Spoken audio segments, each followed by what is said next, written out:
Y claro, ya está, como decía el especialista con nosotros, Seferino Saín, consultor de empresas familiares. En este caso, continuando con culebrones, y no mexicanos, sino de aquí. ¿Cómo estás, Sefe? Bienvenido. ¿Cómo te va, Dani? Bien, gracias.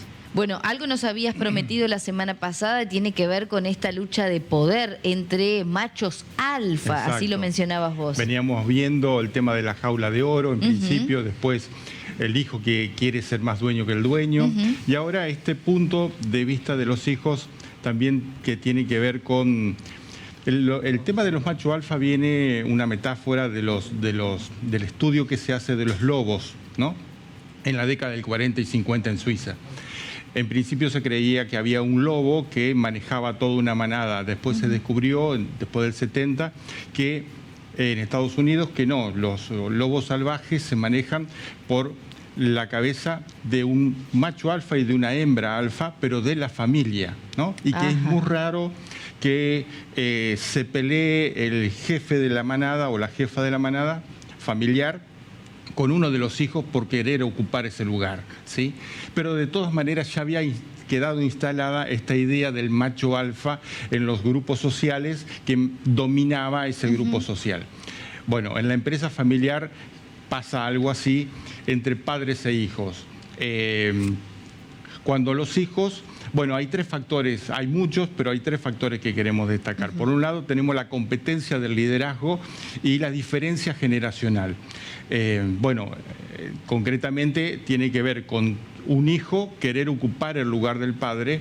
Y acá viene también el tema de la diferencia generacional, porque esta diferencia generacional es muy importante en las historias de las empresas familiares, porque el fundador generalmente es alguien que no ha pasado por un aula y no ha tenido capacidades o aprendizajes de herramientas teóricas y técnicas para poder llevar adelante el emprendimiento, cosa que el hijo sí tuvo la oportunidad, y es más, fue pagado por la misma empresa que levantó el padre. Entonces el padre dice: yo levanté todo esto sin la necesidad de tus conocimientos, porque los voy a necesitar ahora, ¿no? Y los hijos dicen: no, yo quiero aplicar todo lo que aprendí porque amo la empresa y quiero seguir en esta empresa, ¿no? Y ahí vienen los conflictos. Por otro lado, tenemos los conflictos que tienen que ver con el traspaso del poder, ¿no? Habíamos hablado en alguna oportunidad sobre las empresas que se caracterizan como los dueños de las empresas como emperadores. Estos emperadores crean un imperio, o sea, o hacen una empresa muy grande o tienen muchas empresas. Es una persona muy capaz, con mucho carácter, pero muy autoritario. Y entonces, como en cualquier imperio, no puede haber dos emperadores. Claro. En la historia de los reinos y de los imperios sabemos que un emperador o un rey mata al otro porque no pueden convivir los dos juntos. Bueno, más o menos pasa lo mismo sin llegar al extremo de matarse, pero bueno, hay alguien que se va y generalmente es el hijo que se va porque no tolera un autoritario que es su propio padre para poder manejar la empresa y darle espacio a él, ¿no? Claro. Y por otro lado tenemos otro factor que tiene que ver con la dinámica emocional y el ser reconocido por el padre, validado por el padre, ¿no? Es muy importante esta cuestión porque los hijos, en la medida que van ingresando a la empresa y van aplicando lo que aprenden en un aula, es fundamental el reconocimiento y la validación del padre. Si esto no está, el hijo como que se siente huérfano en ese mundo que empieza a conocer y donde se empieza a desarrollar como futuro líder, ¿no?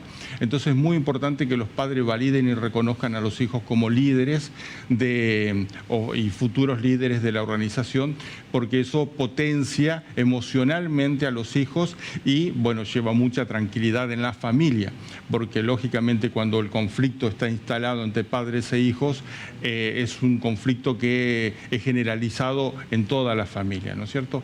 Bueno, esto se resuelve siempre con el respeto mutuo, con los valores compartidos entre ambos, qué es lo que quieren ambos, la visión compartida también, tiene que ver con ceder y comprometerse mutuamente a trabajar juntos, ¿no?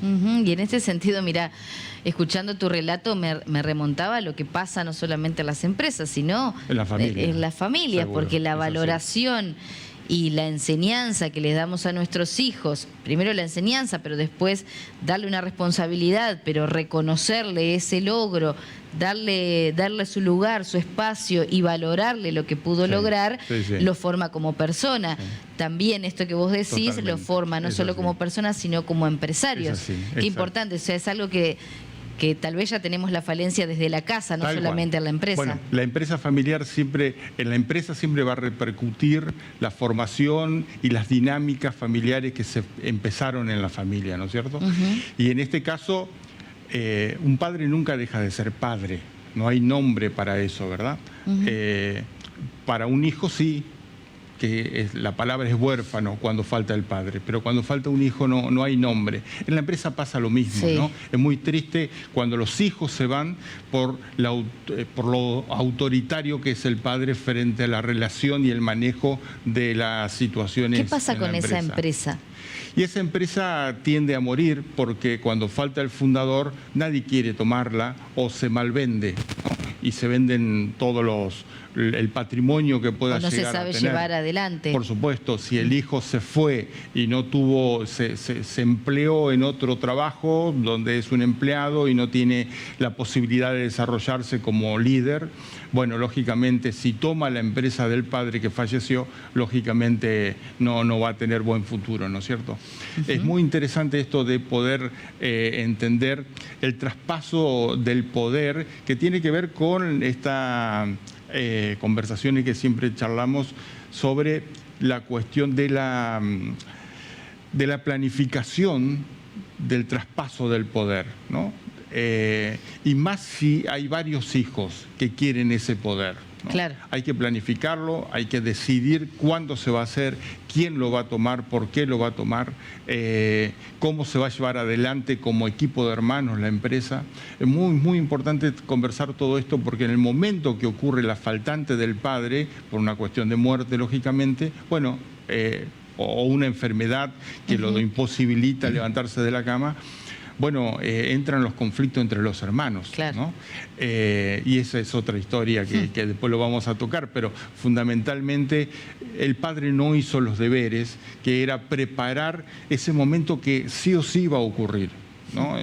Esta idea que por ahí los fundadores tienen de que nunca va a ocurrir porque siempre fueron fuertes, siempre sobrepasaron todos los problemas. O la falta de valentía y decir que se arreglen ellos cuando llegue el momento. Totalmente, bueno. Y esa cuestión, Dani, tiene que ver también con el ego, ¿no? Con el egoísmo de los padres de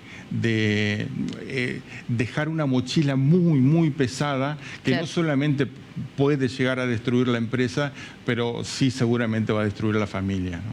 Qué importante tus palabras, Efe. Muy interesante como siempre, ¿eh? Bueno, muchas gracias.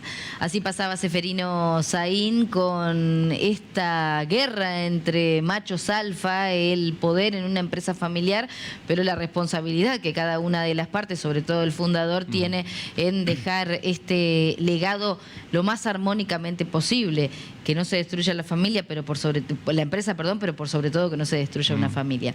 Nosotros ahora tenemos recomendaciones o más recomendaciones en este mediodía de noticias y pasamos por Bulonera del Litoral, la ferretería industrial.